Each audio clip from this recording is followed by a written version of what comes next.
لمحات من كيميت مع إسلام مكرم. نفرهرو. الظل عند المصري القديم مش مجرد خيال زي عندنا دلوقتي، أو مجرد صورة لجسم الإنسان الشمس رسمتها على الأرض. الظل كان اسمه شوت، وده كان جزء لا يتجزأ من كيان الإنسان، وهو من العناصر الأساسية اللي بيحتاجها المتوفى لكي يبعث من جديد، زيه زي الكا والبا والرن، لا غنى عنهم أبدا.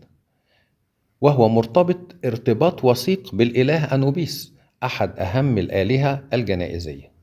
في الصورة اللي قدامنا هنلاقي البا اللي هي روح المتوفى على شكل عصفور له رأس إنسان، وهنلاقي الشوت أو ظل المتوفى أسود اللون، ممثل مرتين، مرة وهو واقف على باب المقبرة، ومرة أخرى وروح المتوفى تحمله على ظهرها، وفي المرة دي هو على شكل دائرة سوداء.